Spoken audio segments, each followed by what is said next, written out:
as per usual, my handwriting sucks, even if I don't do it on camera. But, point is, I did my game for 2007, just played through the main story, Portal, and it's a good game. It's less easy to talk about Portal like I talked about Wii Sports, because, there's not really, like, segments of it, really, but I guess I'll just talk about it generally. So, if you haven't played Portal, first of all, you should play it. It's a good game. Second of all, basically the concept is it's a sort of physics-based puzzle game where you have a portal gun, which can shoot a blue and an orange portal, and the blue portal leads to the orange portal and vice versa, and you, use that to solve various puzzles, teleporting all over the place, using various objects to weigh down buttons, and evading turrets, and using physics to, like, gain momentum, stuff like that. I don't own it physically, which is why I'm not, like, holding it up like I did with Wii Sports, but it's a good game. I played it on Xbox Series S. It originally came out on PC, I think, and then the Xbox Series S version runs off of, like, the 360 version. So, yeah, so I guess I should talk about, like, what I like about the game. So, first of all, pretty funny game, honestly. It's pretty much throughout the entire game, there's, like, a robot AI voice talking to you called GLaDOS, and she's pretty funny, and then a lot of, like, the little details, because the sort of backstory of it is, you're in an Aperture Science testing facility, and Aperture Science is sort of like a devious corporation kind of thing, and you're in the test facility for it, and you're the only one there that's alive. You're a test subject named Shell, and, you're the only one who's still alive, because, GLaDOS is basically a robot that, the Aperture Science employees built for science, but then, GLaDOS's idea of science was basically killing people, and then seeing what was up with that, right?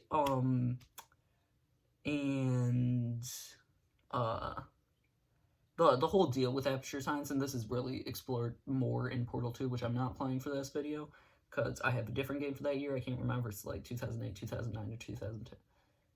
I don't think it's 2010. It's like 2008 or 2009, I think, but point is, Portal 2, it's sort of explored that Aperture Science is basically, we do science. I don't know what science is, but we do science, so they just, like, do whatever, as long as they can classify it as being science. So, like, they made the portal gun, which if they actually released it to the public, life-changing invention. But they didn't, because they didn't think that was enough. Anyways, that's getting more into Portal 2 territory. I like the story, as you can probably tell. It's definitely, like, a very interesting thing. But yeah, point is, GLaDOS, killed everyone in the Aperture Science labs with neurotoxin, and, you're, like, the only one left, or there's probably multiple people left, but you're the only one really walking around doing the tests. There is, like, there was one other person who survived, like, the big, neurotoxin killing spree that GLaDOS did, and you can find, like, little hideouts of that character in Portal and Portal 2. You don't, were they in Portal 2? I think there's some in Portal 2, at least at the beginning of Portal 2 there is some, but, you can find, like, little hideouts of that character, where he's, like, warning you about, oh, GLaDOS is evil, and stuff like that. So, that's pretty interesting. You don't actually get to see that character in either of the Portal games, because pretty sure he, like, he had like a spin-off comic series, and like the implication is he died between Portal and Portal 2, or at least went into like deep cryo sleep, basically. So yeah, the story is probably my favorite part about that game, honestly. But the gameplay is really fun too.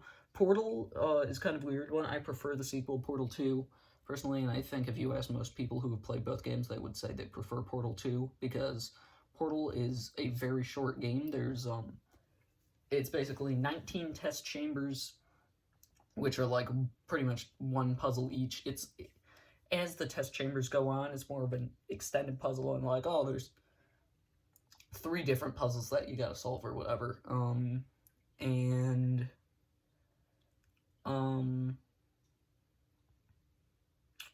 Trying to think of what I want to say.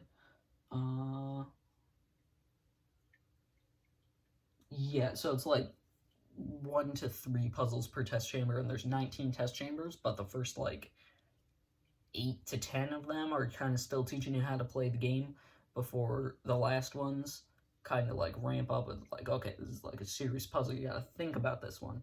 I didn't use a guide for this playthrough, but I had played the game before, and I played it in like early to mid 2022. So it wasn't that long since I played it. That's why I didn't need a guide. I needed a guide for the few test chambers the first time around. But after you get through the test chambers, you get to probably my favorite part of the game, which is like you sort of go into the back rooms of Aperture Science, because you're in the testing rooms initially, but then you go into like where the employees would go, because at the end of the game, spoilers for a game that came out in 2007, by the way, at the end of the game, you basically escape GLaDOS trying to burn you to death, and then you're in, like, the employee kind of areas of Aperture Science, and, something interesting about those areas is they kind of give off, like, an eerie vibe. Like, all of the game does, for sure, because it's just complete blank, very, clinical, scientific areas with absolutely nobody in it. But that part's real creepy, because you're just kind of walking through, like, most of the game you got, like, white, maybe a little bit of light blue and gray, but a lot of the back rooms are, like, rusted and orange and dark red and stuff, so it is very, well, not very, but it is, the vibes are a little creepy, which isn't, like, a bad thing. They're not creepy to the point of, like, oh, I'm gonna pee my pants, Freddy Fazbear's gonna come kill me, but, they do give off, like, spooky vibes, which I like. About everything I want to say about Portal. So, Portal, very good game. You should play it. It's like $15 on Xbox Store. I'm sure you can get it for cheaper on Steam during sales stuff. So Portal, I guess I should give it a rating. I didn't give Wii Sports a rating, but like that, it's a minigame collection. It doesn't need a freaking rating. But Portal 1, gonna give I'll give that an 8 out of 10. No, I'll do like a 7.75 out of 10. So, very good game, very fun. Not anything like super. Now, Portal 2, which again I'm not playing for this, I'd probably give like a 8.59 out of 10. That game's fantastic. And Portal is very good as well. I just didn't play Portal 2 because there was a different game than that one for that year. It might have been 2011, actually. I'm looking it up. No, I'm not going to look it up. I don't care that much.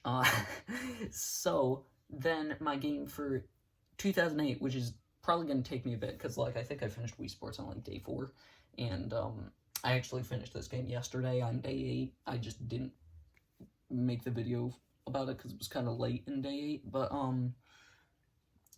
yeah, Wii Sports did not take very long at all.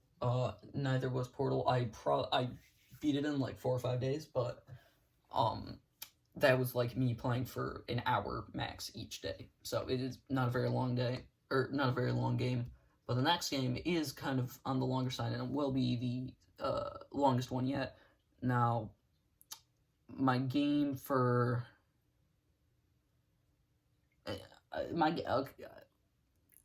Okay, sure, whatever. My game for 2009 will probably be by far the longest. And if I say game that takes me a long time to play from 2009, you'll probably guess what it is.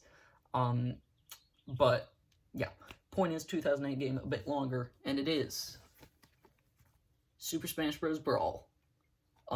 This was my first Smash game. No, I'll talk about it later, but I'm gonna play through the Subspace Emissary in Smash Brawl. So, yeah, nice. Portal 7.75 out of 10. Very good game. I might even bump that up to an 8. I don't know. I'm undecided. 7.75 to 8 out of 10.